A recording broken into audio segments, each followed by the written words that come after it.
Hello, everyone. I hope you can hear me and see me. Uh, I'm Devendra Podel, representing India House here.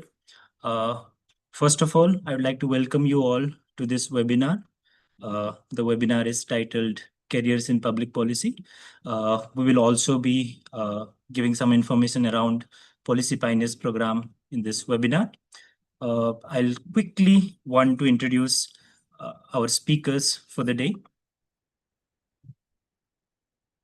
Uh, yes. So the speakers for today are Mr. Kumar Subham. Kumar Subham is the founder and CEO of India House, and he has a decade-long experience handling in social impact sector and the policy sector. He's an IIT alumni and has been working in the space for a long time. The other speaker we have today is Ms. Aswathi Prakash. Aswathi Prakash is currently working as a senior research associate here at India House and handles the public policy program here at India House. So we look forward to an engaging session today. And I would now like to give the floor to the speakers so that they can take over the session. Thank you very much. Thank you, Devendra. It's a pleasure to be with all of you. I feel almost as if the same spot as I was a decade back when I entered the space of public policy. And it's such a pleasure seeing you all today evening turning up for this information webinar. We have at this point of time 120 plus people present on this, 100 to the full capacity of this Zoom, and around 20 people live on the YouTube channel. And intermittently, we have seen approximately 150 people turning up this evening for this webinar. And this is a Monday evening. So pleasure seeing all of you today. This particular session will require some housekeeping, as it is called. One, we request you, it is difficult to call somebody Samsung S22. I would request if you can just rename yourself using your actual names instead of device names. So you take a few minutes and rename yourself to your actual names. If you have a nickname, it's fine. Just we would want to call you by that name. Whatever name do you prefer, please feel free to call it.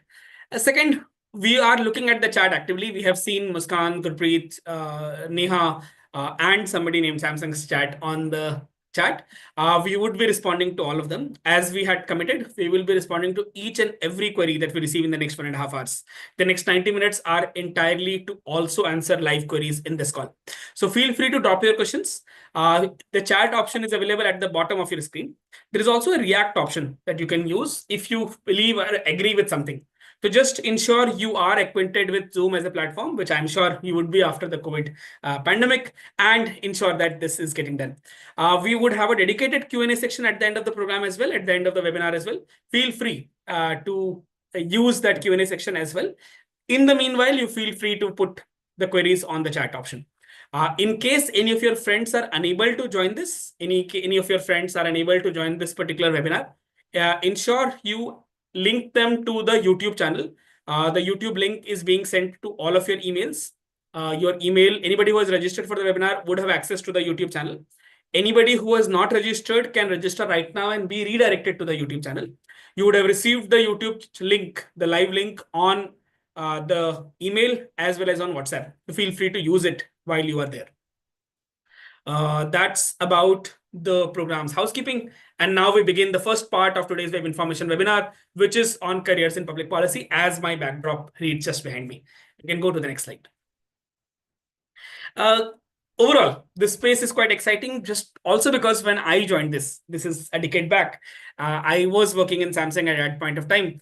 And while working in Samsung, I wanted to be in this space, and I told my father I want to be in this space. He did not like the idea at all. He did not like the idea to the extent that he did not talk to me for months after that. And it was a bit disappointing. Now, in the last 10 years, India sees at this point of time 45 plus national fellowships who are in the public policy space. From government of Andhra Pradesh hiring 180 plus people in public policy professional roles, to Niti Aayog opportunities, to opportunities in capacity building commission, to also opportunities in different state governments, from government of Chhattisgarh to government of Maharashtra, to government of Punjab, to government of Jharkhand. We have seen different forms of fellowship existing in each of these states.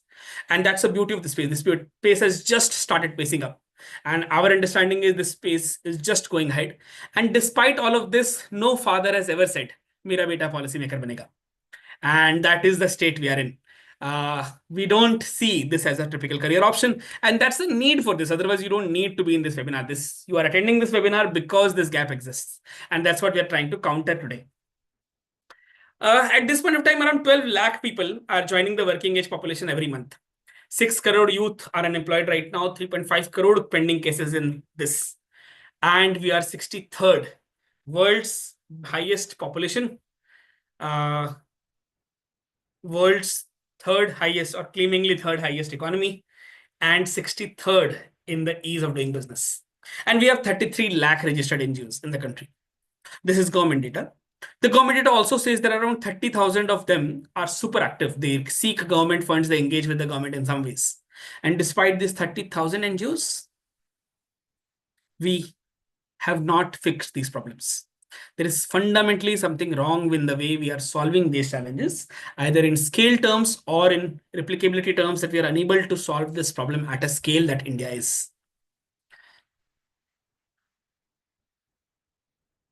Sorry.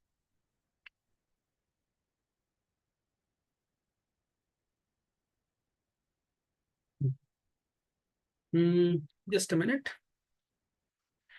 At this point of time, the primary reason for this is that we don't have competence in policy design and implementation. We have heard too many times that, public policy is a space which is great policies but poor implementation. But isn't the problem in both ends, the design and the implementation? We have shortage of ideas and talent in this domain, and we perhaps need to design our systems better. And that's the reason that why India House exists in the first place. That's why we exist. And that's what we're trying to talk about. Broadly, our imagination of public policy is threefold. We have a politician at one end, a cap wearing something, we have a bureaucrat at one end, and we have a civil society person handling it.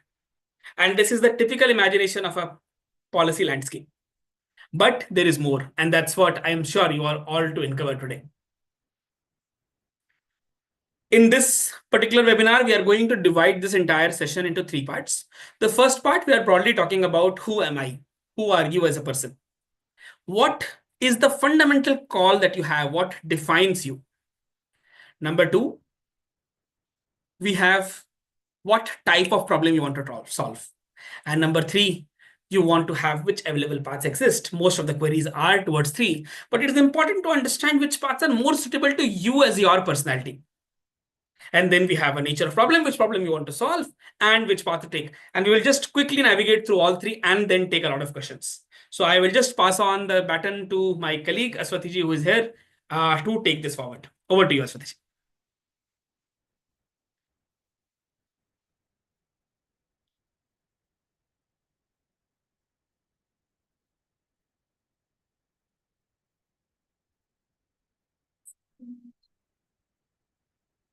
Yes. So thank you, Kumarji.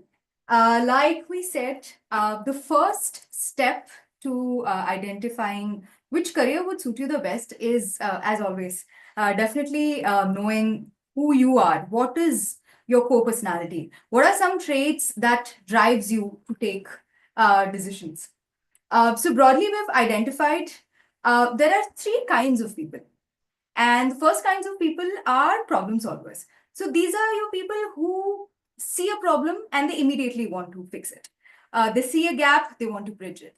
They derive joy and thrill from fixing things. And these are people who are not necessarily bothered about which path to take. They're just people who just want to get things done. They are your entrepreneurs, they are your, they're people who just do. This is the first kind of people. The second kind of people are careerists. So these are people who are generally stability seekers. They see their career as one above the other. They see career as a one step over the other. And these are people who generally are less when it comes to risk taking. But that does not mean that they do not, they completely risk averse either. They just take very calculated risks. Your third kind of people are satisfaction seekers. These are people who derive joy from the work itself. They're people who derive joy from seeing the impact of what they've done. What I'm trying to say is that, what I'm not trying to say is that you would completely be one or the other. Definitely, each one of us would have some part of problem solving, being career focused, and being satisfaction seeking. But I'm sure each one of us would have one element, one group of this that we relate more to. So, Pratibhaji, can we have the poll? Can you just tell me which one of these do you relate most to?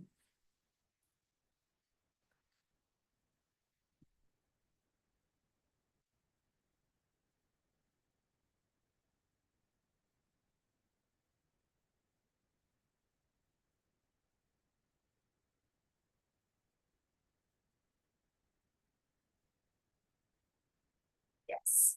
There you go. Sorry, this is a different poll. So let's do the poll in a different way. Let's do the poll orally. And you have the react option on your screen. So what we have is that in this particular round, if you believe you are a problem solver, in the react icon, use the thumbs up symbol. If you are a careerist, use the clap symbol. And if you're a satisfaction seeker, use the heart symbol to define who you are.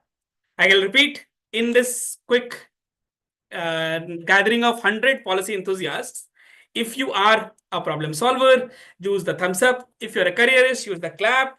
And if you are a satisfaction seeker, use the heart symbol. You can use the react symbol, or you can reply on the chat. And we have seen mentioning this. Broadly, what is also important to realize here is that you might not be the complete part of something. You can be in part a problem solver. You can also be an in part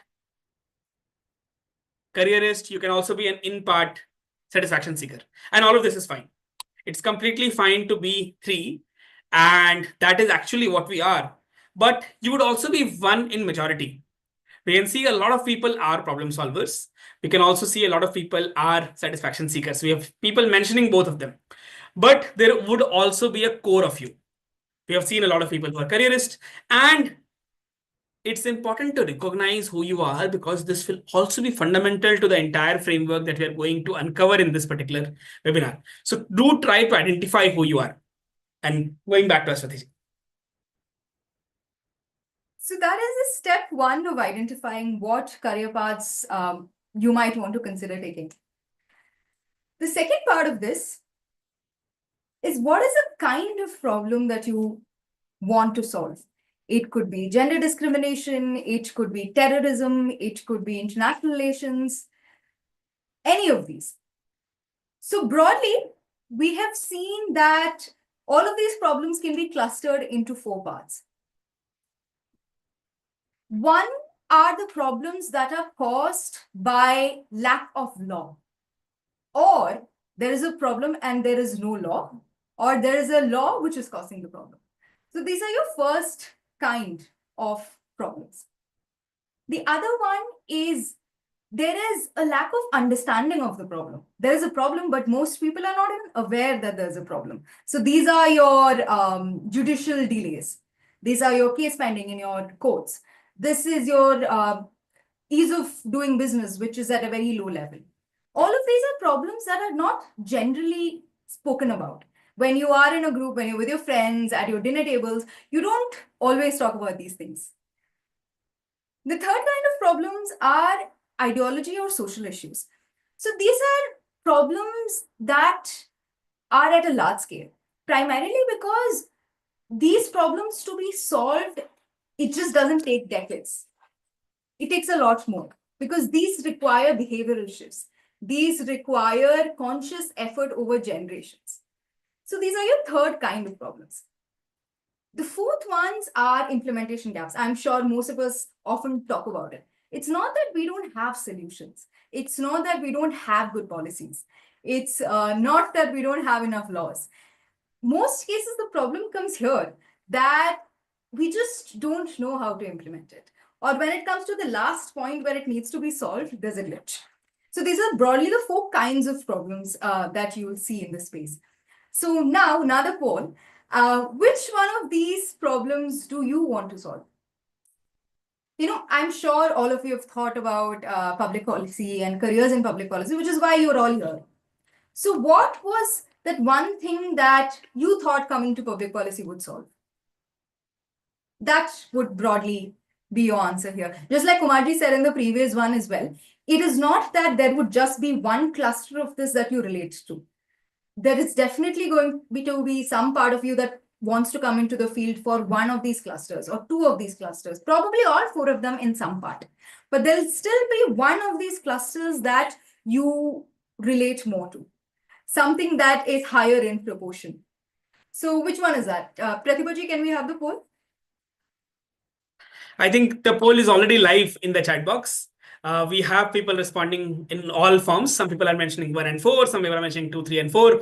Even in the YouTube, we encourage our viewers to put it on the poll on which kind of challenge you may wish to solve. And it is important to identify that there might be 10 things I want to solve. But there will be one issue that you really feel passionate about, that just drives the energy out of you, that brings in the best of what you do. And that is what we are here asking for you. What is the core problem you want to solve? In your head, what is that problem that pumps you up and makes you go to your work and thrive at your workplace and every day? It can be about implementation, it can be lack of understanding, it can be lack of law, it can be just an ideology or social issue. And the list is big and wide, we know that. There are tens of grand challenges that India is yet to solve. And that is what is exciting about India as well right now, right? How sad would be our lives if all problems in our life would be solved already. We need some problems to also give us some purpose and passion. And that's what brings you to this webinar. Which problem you wish to solve? And we have seen some very interesting responses. We have a lot of people mentioning two, a lot of people mentioning implementation or ideology problem or lack of understanding problem. And that's the beauty of this room. If you just scroll down the chat, you see so many people mentioning about so many different ideas. And now we move to the third part of today's webinar. And how do we reach there? Is this even possible? How do we go ahead? And we'll just mention the available paths for the beginning, and then we will come and combine all of this into one single neat framework to help you decide. On a very general level, the first few things that we talk about is politics and bureaucracy and the broad idea of academia. Politics is a high risk, high return path. It's a risky path. Very few people are able to take it. Very few people have the guts to take this path. It's a very, very difficult path. You compete with hundreds of people who are extremely capable, have thousands of people backing them. And to win an election, you need those thousands and lakhs of people to back you. It's a long gestation period. As an MP, as an MLA, you have very little to do impacting lives of people. But as an PM or CM, you would be able to change the lives of millions of people in a whiff. That's the power of politics. A long gestation period with very, very high return. But again, a high risk and a high return.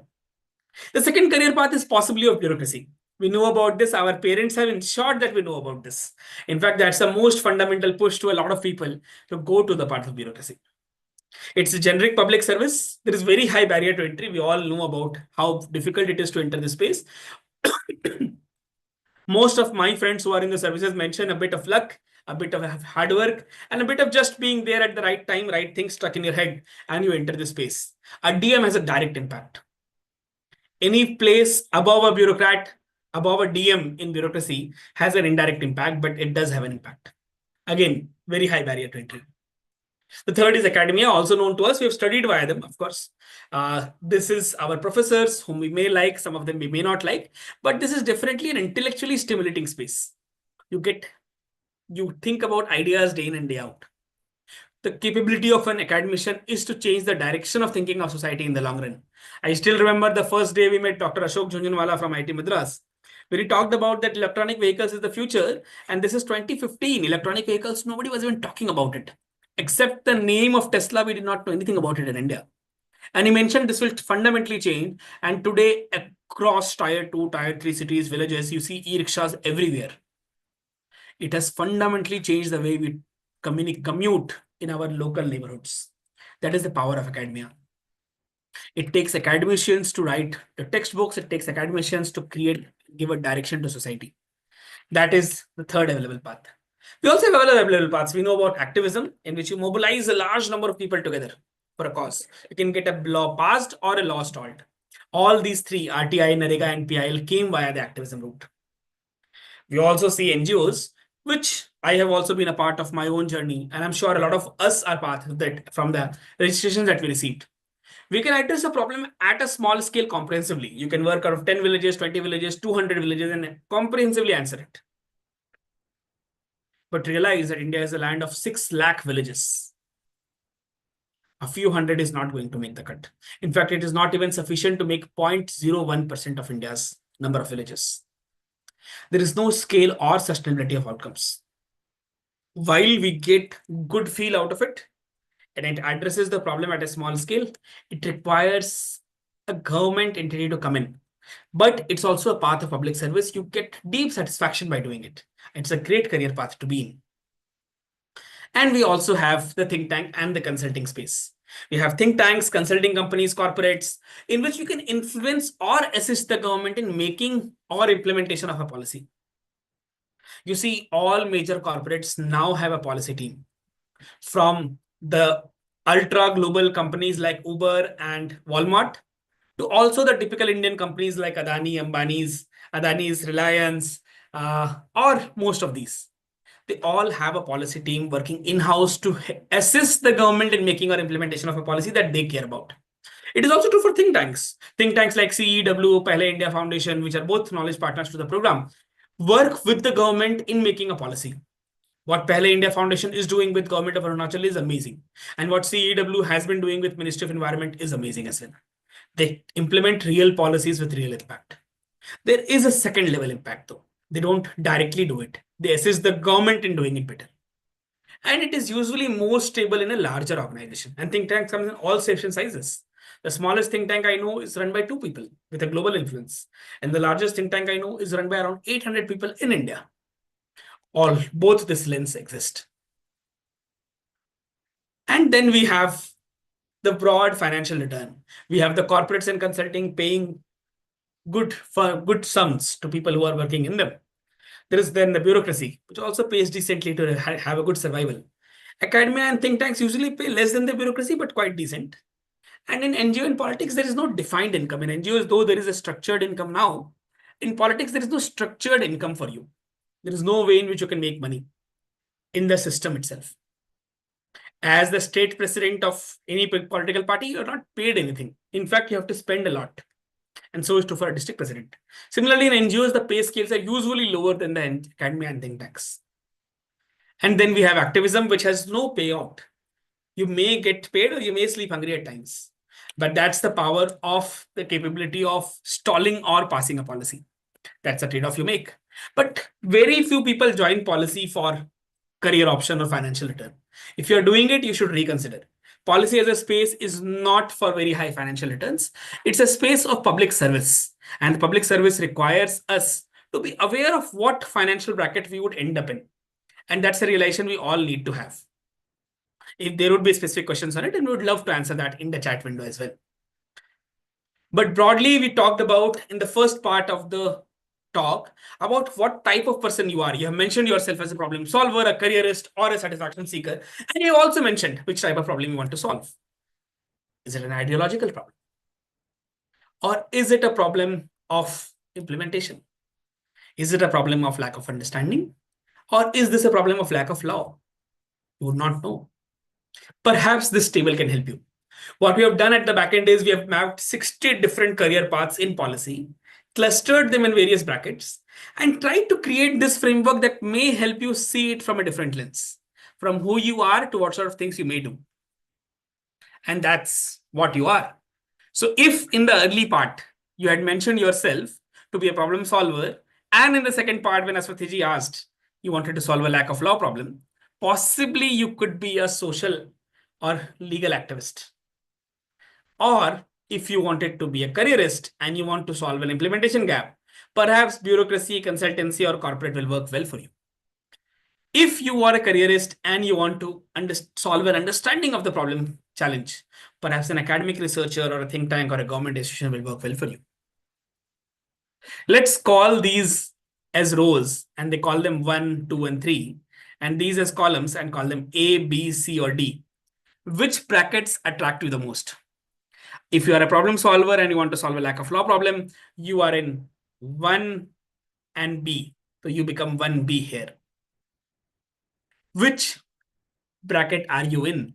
Bhargava has mentioned 1C and Bhavna has mentioned 2C or 2D. I would love to know from all of you, what do you feel you are? Which bracket do you feel lies your true passion? Which bracket gives you the best of what you imagine yourself to be? There are a lot of people in 2C, 2D. There's people in 1C, 1A, 2B, 1A, 1C or 1D. And you've seen people across the spectrum also mentioning different ideas. But it's important to identify which bracket are you. And what's coming next is how to reach this bracket. How to go to this path. What are the possible career paths that can lead me to do this? What sort of things I need to do right now to enable myself to build myself to this level? And we see a chain of responses in the chat thread, if you see. And in the YouTube also, I see a lot of people mentioning this. You see, people are mentioning this about which domain they might be in. And even right now, we have 120 plus people watching us live. And that's the beauty of public policy. It's a place of deep passion.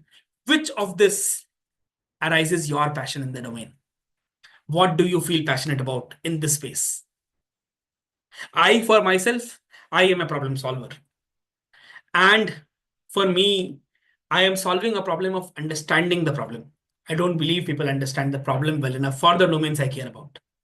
And here we are, the entire team of India House gathering together when we are starting a think tank, when we're running a think tank. And that's the space we are in. Which of these brackets are you in? And you need not worry about drawing this on your paper to remember this. This is also being telecasted live on our YouTube channel, and you can go back to watch this. We'll make sure to share this on your respective mails and WhatsApp for you to take this forward. And what comes next is, how do we reach there now that we know this?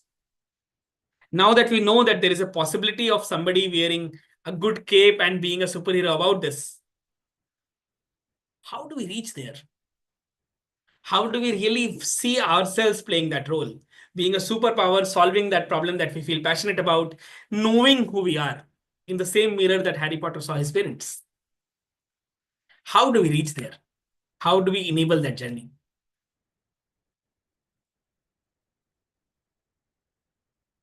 And here are some options that we could find out.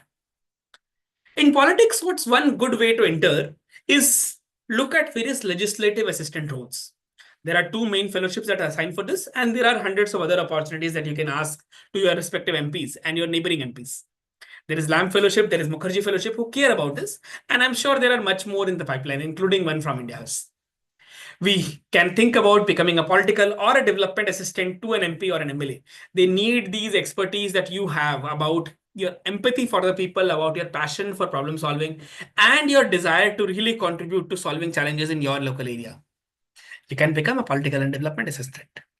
Or in the journey, you can also become an OSD or a PS to a minister and see how the power corridors work, who decides and how they decide. You can become political campaign managers. There are lots of firms around it now, or you can become a political consultant to a specific person or a party. There is also the known space of bureaucracy. Government consult, you can become a government consultant, join the Niti Aayog, join Invest India, join QCI. All of these agencies work with the government, join Karmyogi Bharat, or join one of the fellowships that state governments have. Or you can join the PMU of a program. Connections help, as well as what helps is demonstrated domain experience. So there is a PMU getting built for education in UP. Have you known about education policy as a space? Do you understand? There is a PMU being built in Telangana government about environment and the net zero mission of Telangana. Do you know about sustainability policy as a space? Have you built a core domain expertise within public policy? Because you see, public policy is like a big, big horizontal, and there are verticals in it.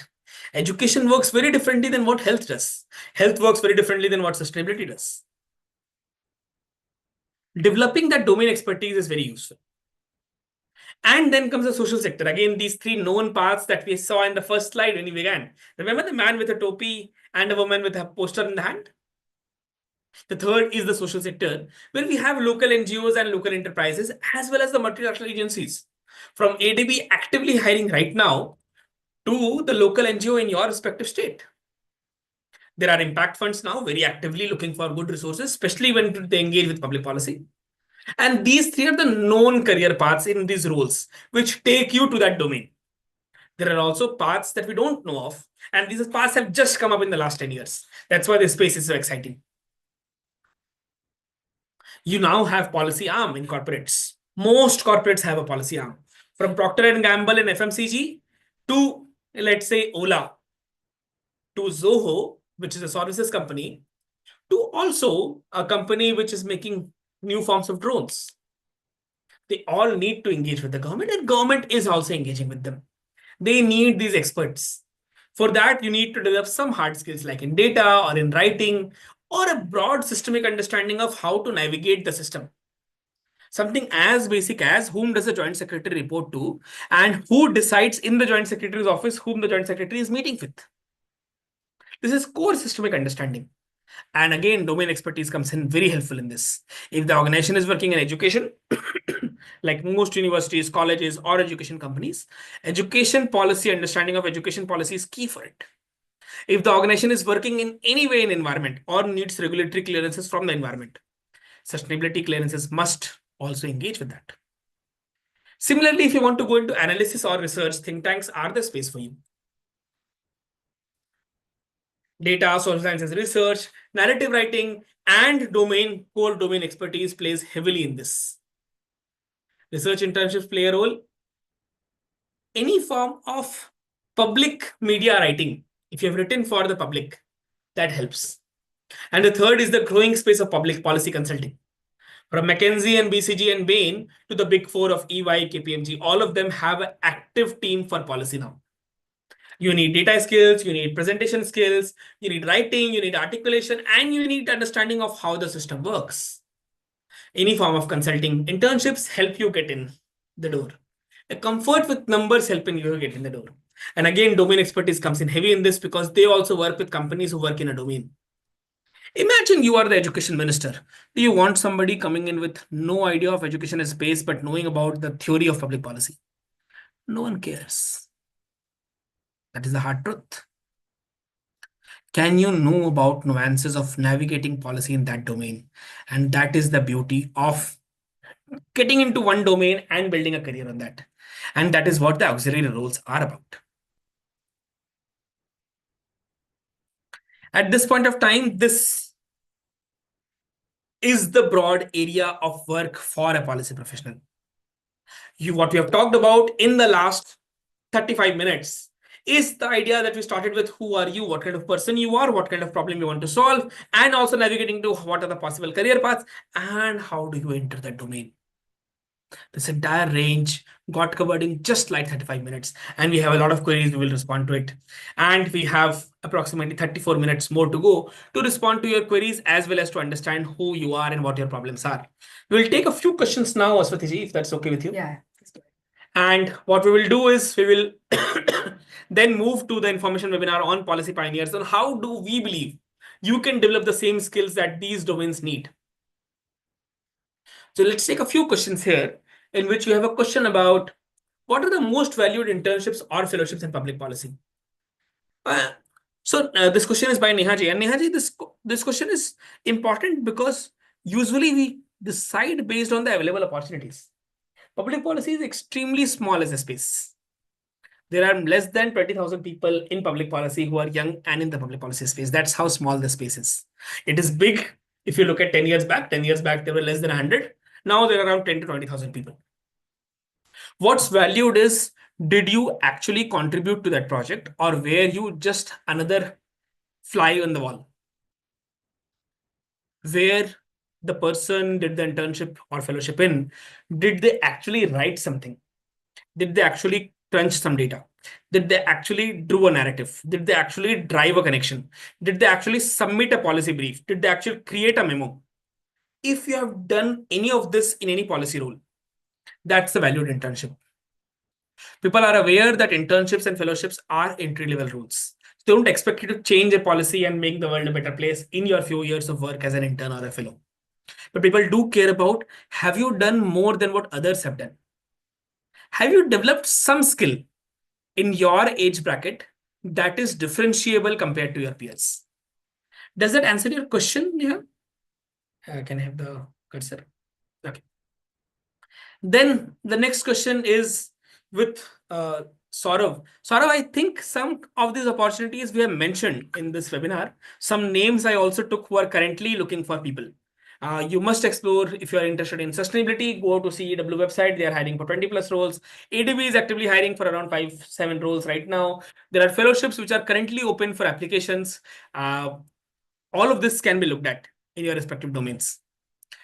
Isha has asked an interesting question. The impact of this program in the career in civil services. So this probably is about Policy Pioneers program.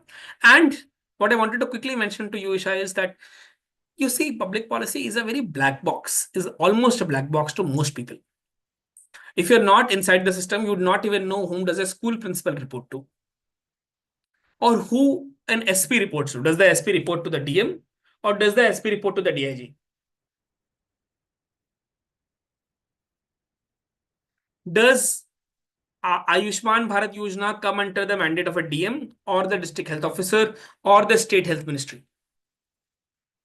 This systemic understanding is what we define as fundamental to anybody working in policy. And that's what Policy Pioneers program is about. We'll come to it when we start the information webinar on Policy Pioneers. Komal has asked an interesting question, how to stand out? And Devendra has also already answered it. Just to add to what Devendra has responded. One way to stand out is, have you actually written something down? We run a very interesting challenge called Policy Challenges. You can see it on the website. That's one way to stand out. If you've done something what others have not done, wrote something that is really inspiring for others, that is really different than what ChatGPT would respond to, do you add a unique value to that domain? That is just in addition to what Devendra has already mentioned. Divija has asked a very interesting question. Degree in public policy seems very broad. It may make one with general skills. One can even gain at the job. So it is better to have some specialization and then get into policy making. Aswathi ji, you have a degree in public policy. Would you like to respond to it? You can. Divija, is it? Divija.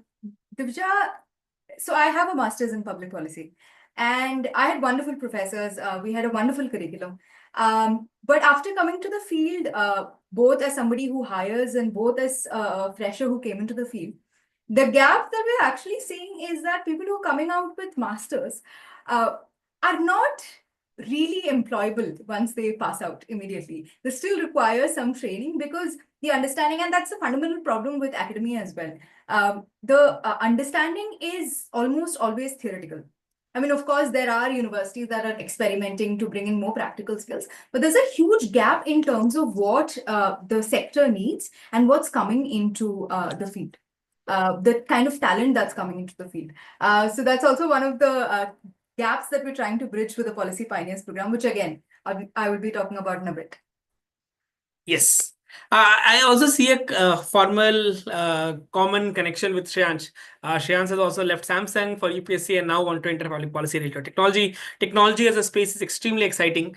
Shreyansh and technology is also like a horizontal, which will have verticals. So, technology in education will be a great domain to be in. Technology in critical minerals will be a great domain to be in.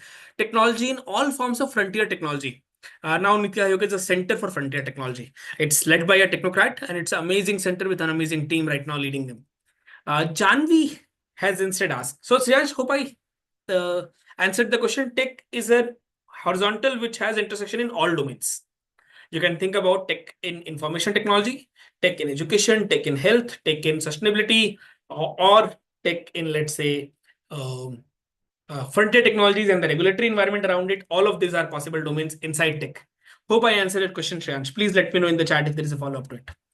Janvi has asked, I am a public health professional and interested in health policy with some experience with policy briefs and independent research. What are my prospects in health policy in the Indian context? Janvi, health is also a deep area of interest for Aswathi ji. Aswathi ji likes public health as a domain.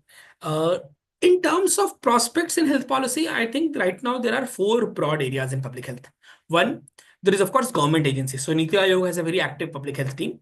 In fact, one of the members of Niti Aayog is a public health professional, Dr. V.K. Paul, and he's good at his work. Public health also is a very active field for a lot of multilateral agencies. So ADB does a lot of work with health. World Bank does a lot of work with health. A lot of global philanthropic agencies have a work in health, including multilaterals like UNICEF and also private global agencies. Third, public health is also a very active domain for think tanks in India. Public health has done a lot of active research ongoing. There are at least 5 to 6 schools only in public health. And compare that to education, we have very few schools that work in education policy and a lot of schools which work on health policy. And fourth, public health is also a very active area of work for non-profits who have done a lot of groundwork. There are hospitals which now want to also influence health policy, and there is agency for that. There are health-based non-profits which work across states also wishing to have a seat in the table, and they have a seat in the table in health policy. That's also one domain. So from Niti Aayog to individual professionals, there is of course corporate health policy. From Apollo to all Max, everybody has a policy team, and that's also a domain of work. Does that answer your question, Janvi? Do let us know in the chat. We have mentioned about how to target internships and about how do I enter in this domain. A very tricky question because each of us at India House, we are a team of around 10 people and we have a team of supported by around 20 volunteers. All of us, none of us come from policy backgrounds. None of our family members are in policy. My father is a professor. One of my teammates' father is a marketing professional. One of my teammates' father runs a business. Few of them are farmers. Few of them are in government jobs. But none of them come from typical bureaucratic or political families. And we have been doing quite well for ourselves. So what have been asked about Ishani, none of us come from connections and we have developed our own set of connections. Look at the Instagram profile of India House and you will see great people being engaging with all of us from World Bank to ADB. So that can be built on your own. What Surakshi has asked is you should target internships which help you build a particular skill. So if any internship asks you to write, join that. If any internships ask you to do database research, join it. If any internship offers you a space to directly work with a bureaucrat or a politician, join it. Those are great places to be, Sonakshi. Target high quality work and be open to any place that offers you that, be it a corporate, be it a think tank, be it a non-profit, any place that. It's a work that you target and not a brand, especially as a second year law student. Data analysis tools. So Bhavna has asked what kind of data analysis tools is useful in public policy, especially in the field of education. So would you like to respond to it? We have 2 dedicated sessions on data tools that you will need to sort of further in education policy, and for that matter, all the specializations that we're offering on how do you do research, what are the tools that you need to be great at if you want to go up the ladder. So all of that, I mean, what's the fun if we give all of it right now, no? Right. Yes. Muskan has already asked. So Muskan is part of some Big Four government consulting. And oh, you are already applicant of Policy Pioneer. So welcome, Muskan. You have mentioned about how can I contribute and improve, upgrade my own career path, impacting more meaningfully. So Muskan, one important element of when you are already part of the system is understanding which part of the system do I wish to engage more. Do I wish to engage more with the government? Do I wish to engage more with the corporates? Do I wish to engage more with the civil society, or do I wish to engage with the larger population in terms of the knowledge economy that Big Four also contributes to? The second part is knowing the domain, what kind of skills I need to build into. Do I need to build the skill of empathy, which is a very core skill of impacting people at large? Or do I need to build the skill of data? Do I need to build the skill of identifying right data sources? Or do I need to build the skill of, let's say, understanding the hierarchies and flow, both flow of people, flow of power, and flow of resources in the government? Once you've identified these threads in the government, then is the domain get started building. One recommendation to you, Muskan, would be that start identifying which subdomain of policy do you want to wish to work in. Public policy, as I mentioned, is a horizontal. There is education, health, sustainability, and a lot of other fields. Which specialization do you wish to develop your core skill in? Will help you understand, build an expertise in a domain, and then you would be irreplaceable for any organization. Does that answer your question, Muskan? And we'll take the last one question. before we move to the next part, Aswathi? Yeah, please go ahead. Okay. We have somebody, Prateek has asked, I'm an economics honors student and want to build a career in development management. What steps should I follow? Okay, I missed the question again. What steps should I follow to build a career in courses I should pursue after my undergrad? So one, as an economics student, you learn how economy works. Development management is a subset of economy as well as a superset of economy in some ways. Economy is the overarching figure, and then we have development management. Also, it's also a superset in terms of development management is the overarching field and economics become one of the threads in it. Now, which subset of development management you may wish to go in? You want to join a big nonprofit? You should build the skill of how nonprofits function. You want to build the skill of the policy team in nonprofits? You should understand how systems function that a nonprofit engages with. This is the way to go about it. At this point of time, if you are a student and you want to build this career, the first step would be identify a workplace that can offer you an insight into how this domain works. Get a good internship, enter the domain and see how it functions. The sad part about our current higher education system is our classrooms don't prepare us for the real world. Get into the field to understand how you may be prepared for the real world. That was about the ideas so far on career in public policy. What we will do is we will quickly do a skin dip, dive into the space of Policy Pioneers program, and then come back and take questions. So guys, just before we begin, this is a program that we are launching this September. And in the last 1 hour, we have seen approximately 100 to 150 people engaging with us in webinar. A lot of you are applicants of the Policy Pioneers program. So what we will do is in the next 10 minutes, we'll quickly take you through the Policy Pioneers program and then take a lot of questions again, both on careers and on Policy Pioneers. So over to you, Aswathi, to take us forward with this. Thank you, Kumar. So just carrying it forward from where I stopped last time, wherein I spoke about how there's a gap in terms of what the kind of talent that's coming in and the kind of talent that the sector requires. But there's also another gap that we are targeting with the Policy Pioneers program. It is that it's not that people don't want to do, in very simple words, good things. It's not that people don't want to work for social change or public service. It is that sometimes the barriers are so high in terms of the financial aspect of it, but also in terms of the kind of guidance that's usually lacking in the field. I read a question with regards to what kind of networks do you need, or what kind of community do you need. I'm sure all of you have heard this some point, where we have become very individualistic both in our personal and professional life. Your personal life is completely up to you. But when it comes to the professional life, having a community is very, very important for you to scale up, especially in places like public policy, where, just like Kumarji said, most of the times we don't know what happens behind. So it is always important that you have somebody that you can take guidance from, somebody that you can learn from, a kind of community that you can sort of support each other. Because of course, I am all for trial and error and learn by doing and all of that. But you can actually save a lot of time and just fast track the process by just learning from others. So all the three things, be it in terms of the kind of network you have to build, the kind of knowledge you require, and the kind of skills that makes you actually employable. All of this we're trying to cover in the Policy Pioneers program. So Policy Pioneers program is a 4-month hybrid program, which is primarily focused on working professionals. You can be an engineer, you can be a doctor, you can be a change maker, you can be an academician.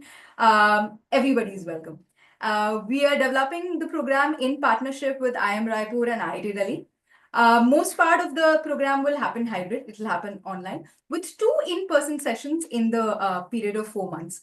Wherein you will be required to come down for a long weekend for 3 days to have in-person workshop. We've primarily taken a very application-first approach. So this will not be your typical classroom where a professor comes in and speaks to you, and it's primarily a monologue. We have tried to make almost all the sessions workshop-oriented. We have activatized as much as we can. Most of what you will be learning will be through case studies and simulations. So that is how you're going to learn it. And parallel to the curriculum, parallel to your sessions, you will be working on a real world project wherein you will be working with senior bureaucrats and senior policy practitioners on a project that they're handling. So in groups, you will be working with them on one part of the project. So as you're going through the program, as you're gathering knowledge and skills, you will also be applying it parallelly. We have brought in some of the greatest faculties from ADV to UN to IITs to IIMs. We have brought some of the best names in all these fields. We are offering the Policy Pioneers program in 4 specializations. You can either choose health, education, sustainability, or public systems and governance, which is your governance. So that is broadly how the program is designed. And in this program, what we have tried to do is explore various pedagogies. We don't believe that public policy can be taught in the typical classroom method. We want it to be different. And public policy training, because of the core executional nature of policy and the visionary nature of policy, has to be done differently than core skill-based programs. What we have tried to do is we have tried to keep it extremely experiential. Most classrooms will not have a lecture. You will be given pre-reads, and most classrooms will just be very active threads of discussion so that you assimilate what you are learning in the class. The entire model is extremely collaborative. So you are engaging one on a real world project throughout the program. So there is a hands-on project that requires you to work with a senior bureaucrat. This can be somebody at the level of a chief secretary or at the level of DM or at the level of an IT professor who is a consultant through a major ministry, or at the level of somebody who is working with policy day in and day out at the level of a ministerial bureaucrat. You require this to be worked with them so that you understand what are the nuances they look for when they engage with people, so that you know what is the space I am getting into. And all programs are extremely real world. We have an interesting course called policy reading, in which you learn how to read a policy document. We often take it for granted, especially in the ChatGPT world. But how do identify nuances in a policy? We also have a course or a lecture on how to pitch a policy, because that becomes extremely important. How do you pitch a policy to a principal secretary, and how do you pitch a policy to a local MP? Both of them are extremely different stakeholders that you need to bring in together to get your policy going. We have courses on policy analytics. We have courses on data in policy, how to identify data sources, how to analyze them. We have also sessions on negotiating a policy to also the core domain area. In education, you learn about the hierarchies of education and also how education gets financed across the world. In health, you learn about how health gets delivered to what is the vision for health and how that vision translates to different stakeholders. In sustainability, you learn about carbon credits as well as what are the different market mechanisms to establish carbon credits. You learn about how to give ESG certifications, as well as you learn how to navigate the geopolitics around climate change. The program is offered in a blended learning mode. So 2 weekends when you are with us in Delhi and Mumbai, Delhi in the first weekend and Mumbai in the last weekend. When you come together, you do a lot of workshops that ensure you are 3 days with us in both these camps, are completely action oriented. And in the middle, you attend these sessions over a weekend, over a Saturday, to make sure that you engage with the world's best experts, from somebody sitting in Washington, DC in the World Bank headquarters, to somebody sitting in Manila in the ADB headquarters, to somebody sitting in Yale University, somebody who is a dean and IIM Ahmedabad. You engage with a wide range of experts in engaging this via these interesting pedagogies. The program starts this September, and what we have tried to do is keep the curriculum extremely wide. So a lot of it Kumarji has already explained. So what we have tried to do throughout is your entire program, your entire specialization is going to be divided in 5 to 6 parts. So in this, some part of it will be policy core and some part of it will be policy workshops. So this starts from something like what Kumarji said, to how do you read a policy? How do you identify loopholes? To how do you analyze it? How do you identify stakeholders? How do you pitch a policy to both a minister and a principal secretary? To how do you use data? How do you identify sources? And then we come to the domain core and domain workshops, wherein the fundamental concepts to the advanced concepts in your specialization. Say, for example, if you're taking something like health, you will go from what should health ultimately mean and what should it strive for, to climate and health, to what is the governance architecture in health, to how do you look at health from a systemic lens, to how is behavioral insights being currently leveraged to further health, what are the current technology trends in your domain. So all of this will be covered. And then you have careers, 2 dedicated sessions on careers, both in public policy as a domain, generally, and very specifically in your domain. So if you've taken sustainability, if you've taken education, what are the policy paths in your domain that you can pursue? So all of these are going to be covered in the curriculum. And as Aswathi mentioned, a large part of the curriculum is workshop based. And you gain deep insights into the domain as well as in public policy with an extensive and exclusive focus on careers, the careers that you can enable. So to answer the question that has also been asked in the chat, this is the first inaugural cohort of the program. And we have done policy programs in my past also, you can explore that. What this program enables is a possible career path in this domain. The entire faculty pool is also being mentioned on the website and on our channels to see who is going to take this workshop for me. Yes. So the application and selection process, we have deadline of August 4th. So you have time till August 4th to apply if you're interested. Apply, you can get shortlisted. Once you're shortlisted, you will be invited for a personal interview. And once the personal interview is over, you will be informed of the selection. So this is a very, we've put a lot of effort and mind into the selection process. We have great interviewers who are coming in to select the talent for our first Policy Pioneers program, which again, you can see on our socials. So yeah, I think that's all from my side, Kumarji. Yes. There are some good questions that have come in. If you can move to the next slide. There are some good questions that have come in. So one is mentioned about what are the core skills being taught in this course. So Samriddhi, we are teaching about research, how to enter the space of policy research, how to look at research, what is the lens to look at research. Statistical analysis is a small part of that, in which we also talk about data and research. We are not teaching the tools of research. We're not teaching a coding language, but we're teaching how to look at statistical research itself. We're teaching about policy writing. Policy writing is policy communication is a very strong component of the course. It has 3 to 4 lectures dedicated to policy writing and policy communication in general, from analysis to policy writing to communicating a policy.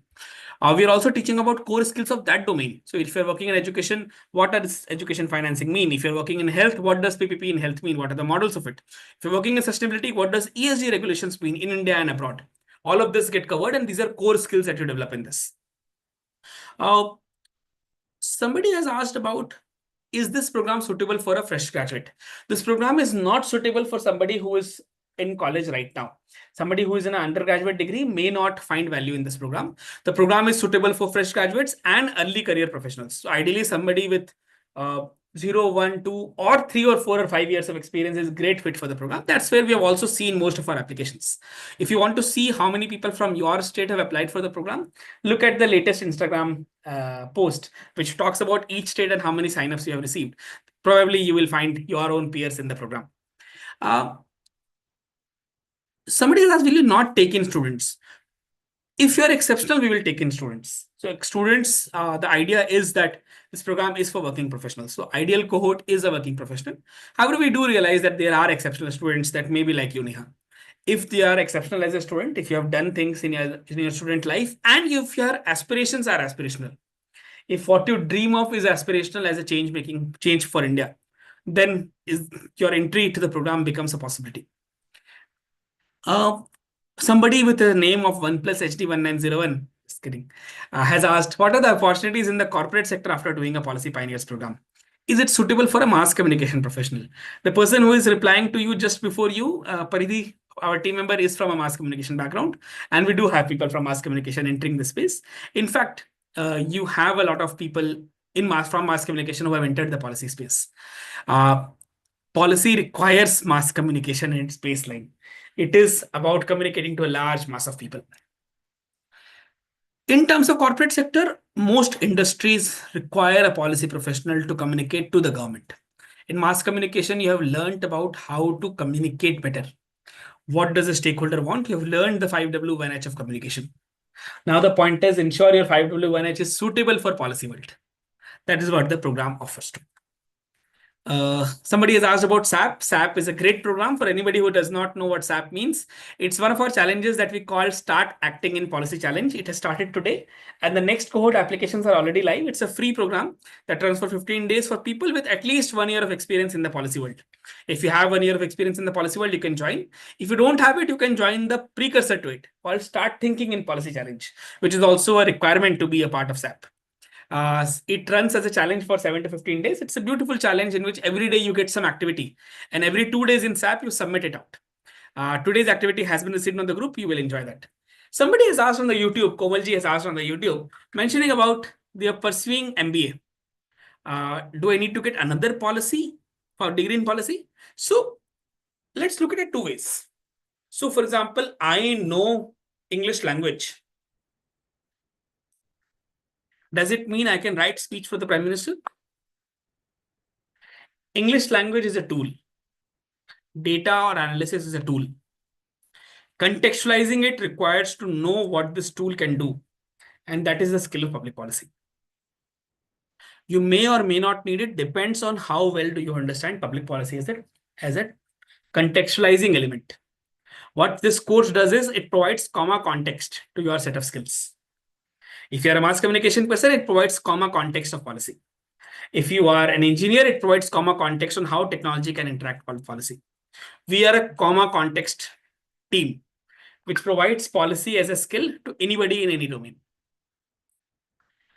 We have a question about, okay, this has been answered. This has been answered.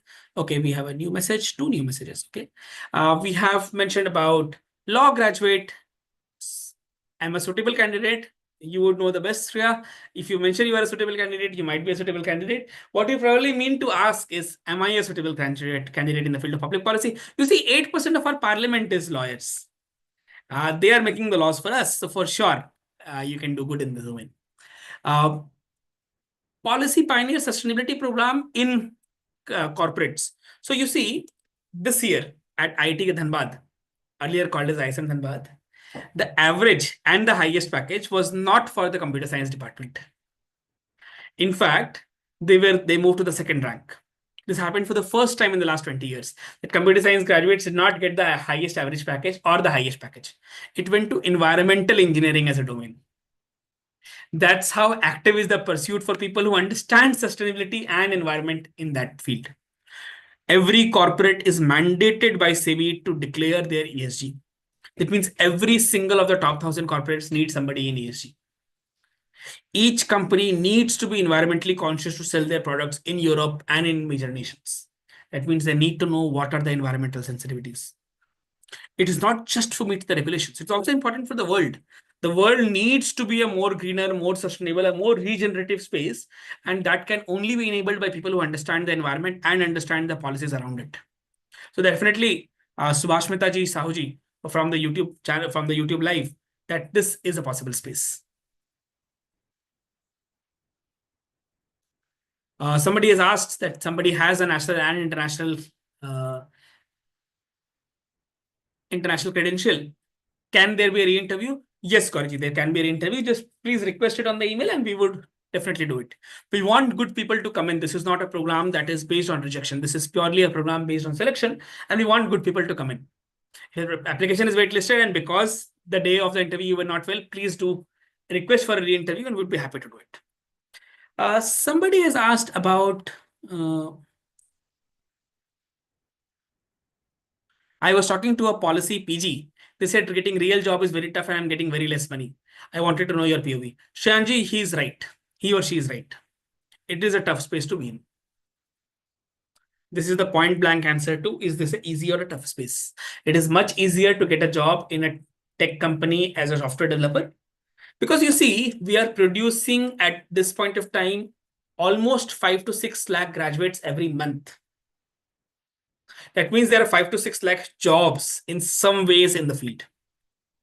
When you see 5 lakh jobs in the Naukri.com portal, you might be amongst 5 lakh people. It looks that I will get it. In public policy, there are just 20,000 people and there are probably just 20,000 roles. It appears tough, and it is tough because this program, this entire domain is new.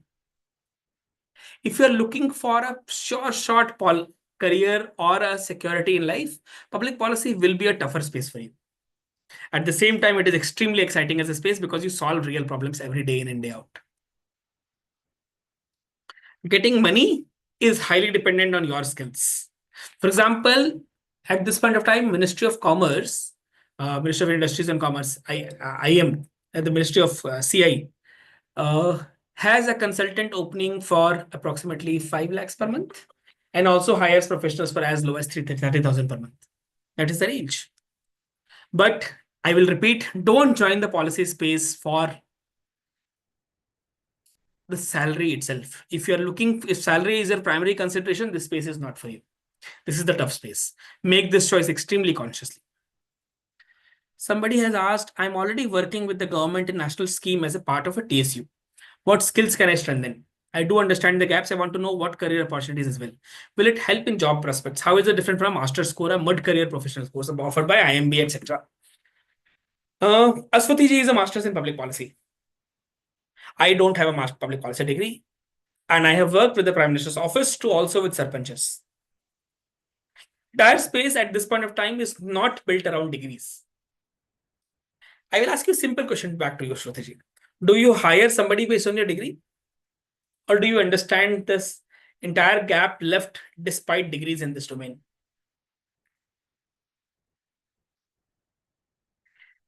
The entire space is built around code skills. Look at the curriculum of the Policy Pioneers program. You can look at the curriculum in each of the domains. So the curriculum on the homepage is limited, but if you go to each domain, public systems or education policy or sustainability policy, look at the curriculum, look at the skills the program is offering you. If you believe these skills can help in your journey when you are already working in the government, do apply for the program. One master's program takes 2 years and offers a theoretical framework. This program is a 4-month program, offers you core skills. 2, the mid-career professional courses offered by IIM Bangalore. For example, IIM Bangalore offers a 3-day to a 3-week or a 3-month course. The 3-month course is completely online. It is also delivered in a completely non-live session. You engage with an LMS. Depends on what you're looking for, compare the curriculums. The core comparison that you must make between an MPP and a professional course and Policy Pioneers program is the curriculum comparison. Make that and then make a choice. Also compare the faculty if you are deepening further.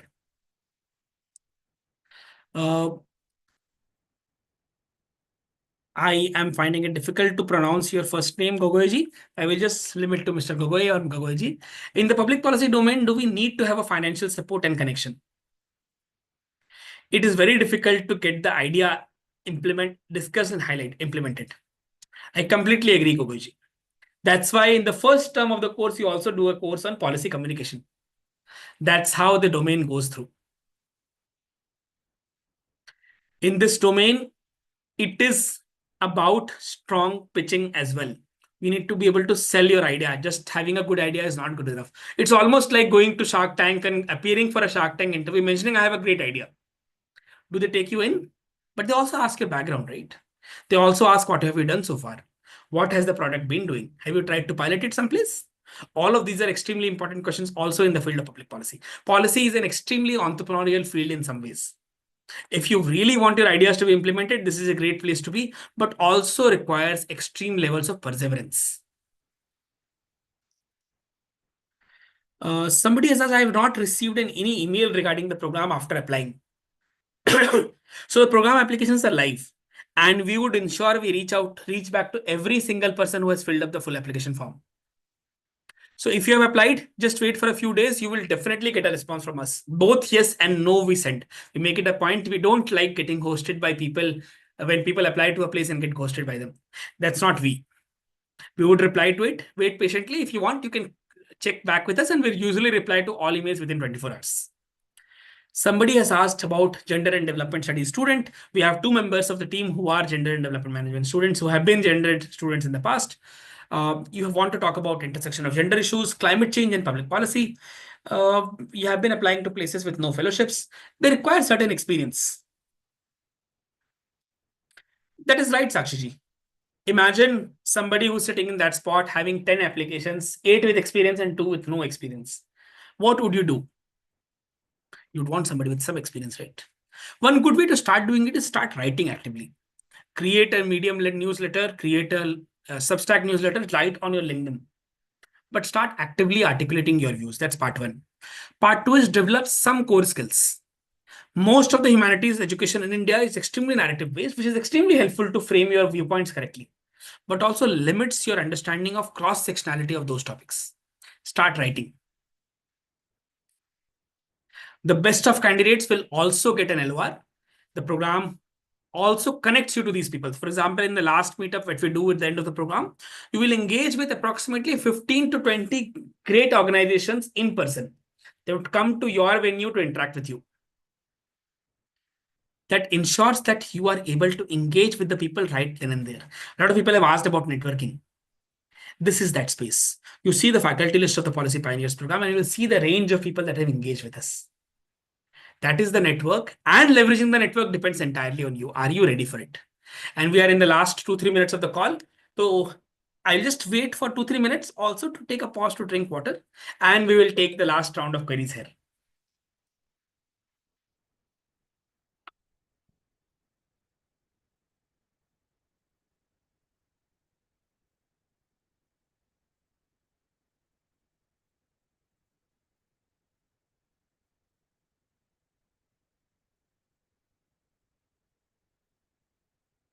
We already have 4 queries in the waiting.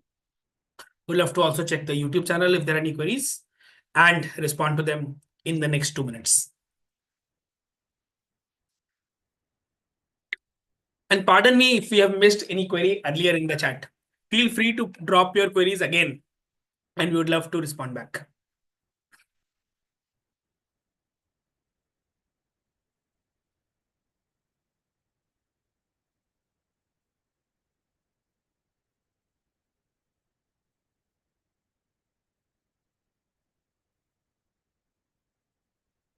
Okay, wonderful.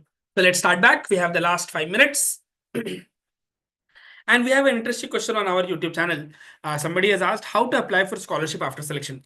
This program, being in the inaugural cohort, offers very hefty scholarships to people. In fact, we have scholarships for almost everybody who needs a scholarship. So if you apply for the scholarship part and if you need it, the application process for scholarship is separate. Once you apply, you get shortlisted. If you get shortlisted, then you are interviewed.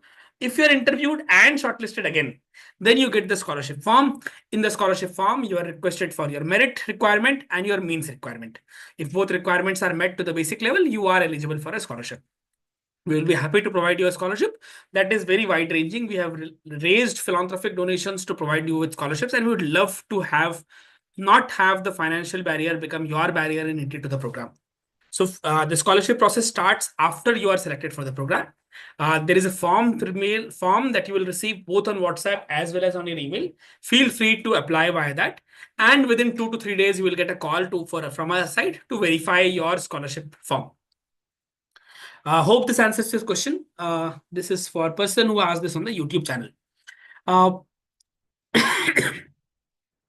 Somebody has asked, public policy, is this a subject to be taught inside a classroom or subject that is to be understood by involving with the public and society? Sanuji, it is the latter. It is a subject to be understood by interacting with the society. It's a pure art. And at Policy Pioneers, we're attempting to convert it to science. Just like what was done with leadership education many decades back, what was done with all forms of discipline many years back, we are now trying to structure these learnings that these experts have identified for long.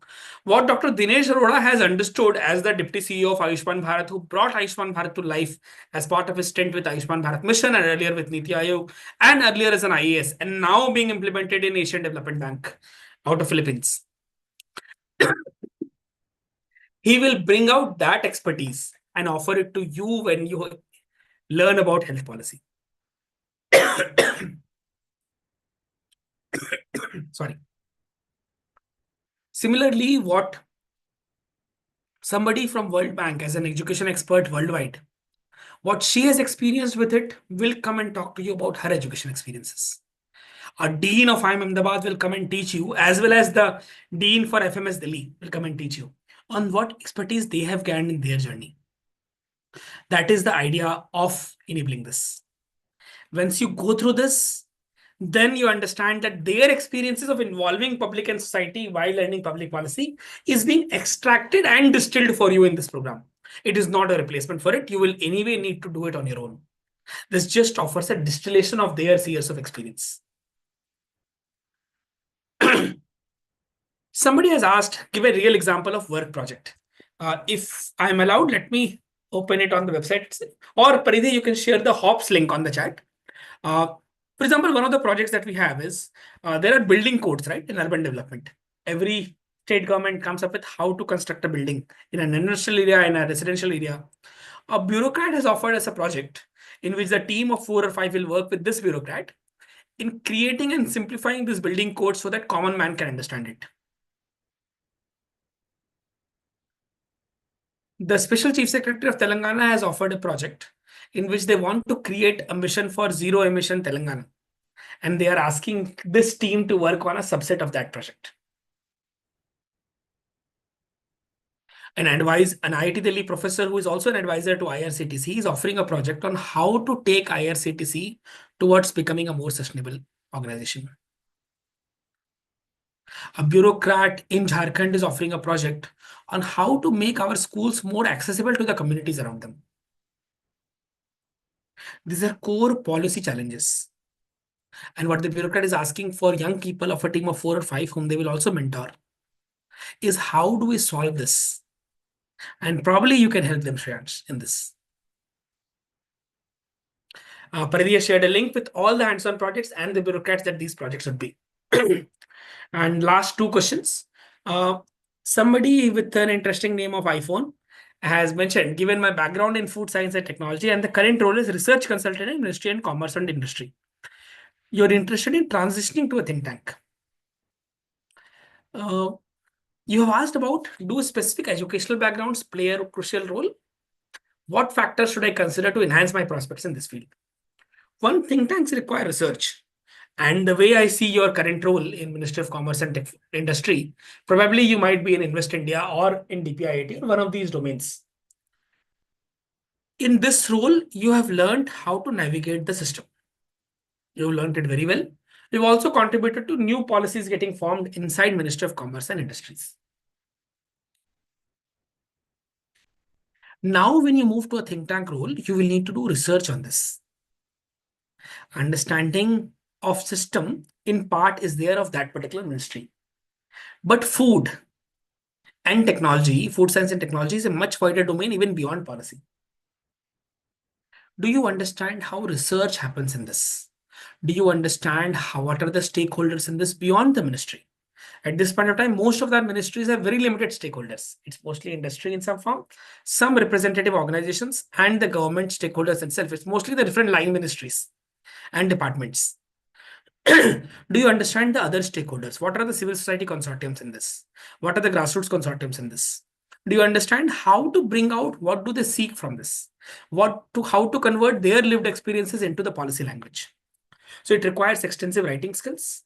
It requires extensive understanding of who are the stakeholders in this. It also requires, for example, if you're moving into, let's say, sustainability space, CEW does a lot of work in sustainability. So does TERI as a research organization. Do you understand what all is happening in the field of sustainability? Because food is extensively connected to sustainability in that way. Do you understand what all is happening around that? IIT Delhi Public Systems Lab, who is also a knowledge partner to the program, has extensive work in food systems. They work with the UN Food Program. Do you understand what kind of navigation that you need to understand how food flows from a FCI go down to a PDS shop? All of this becomes an important part of it. In fact, we have a very interesting case study by an IIT Delhi professor being delivered on the same idea of food systems. And the last question. Sorry. If degree or college, Manoj has asked this very interesting question. Isn't a major credential, why are their degrees mentioned and not their experience in space and their valuable works? We have not mentioned the degree of majority of our faculty members. When you see Yale University professor, it is not a degree that we are offering. In fact, the Yale professor is an IIT Delhi graduate. He graduated in computer science and then became a professor in public health in Yale. What we have mentioned is what their role stands for. When you are a public health expert in ADB, what does that mean? That means experience. We had a space of 4 to 5 words. We could not write down the decades of work they had done. But if you go to their profiles in the faculty, you'll also see handles to their own social media handles. Go and click on them and you'll find the experience. What Manoj is asking is a deeper question is, you're planning to do an MPP abroad. So masters in public policy abroad has its pros and cons, Manoj. I think a deeper conversation of this would be better. But very broadly, public policy is an extremely context-dependent field. When you understand how to navigate the education department in its district-based education settings in US, you don't understand how education works in India. You understand how education works, but comma context is missing in this.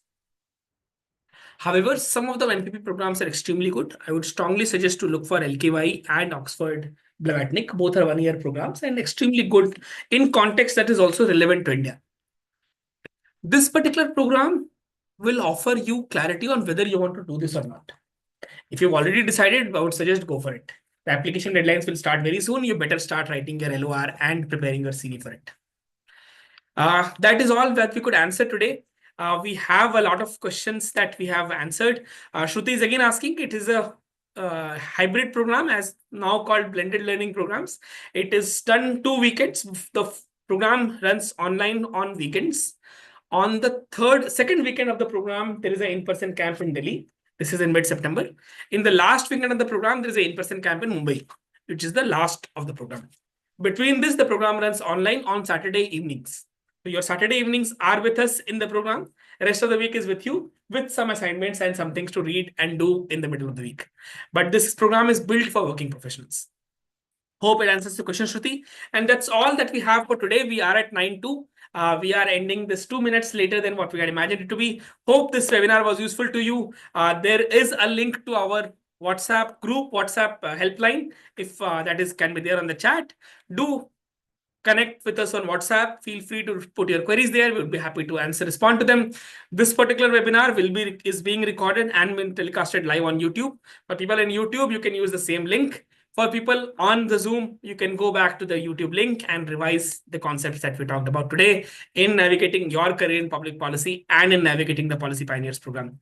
That's all for today. Thank you. And thank you, Aswathi ji, for also joining with us and the beautiful team at India House who navigated this entire program. Thank you and have a good evening. Good night. Thank you so And much. have a good weekend. Good night.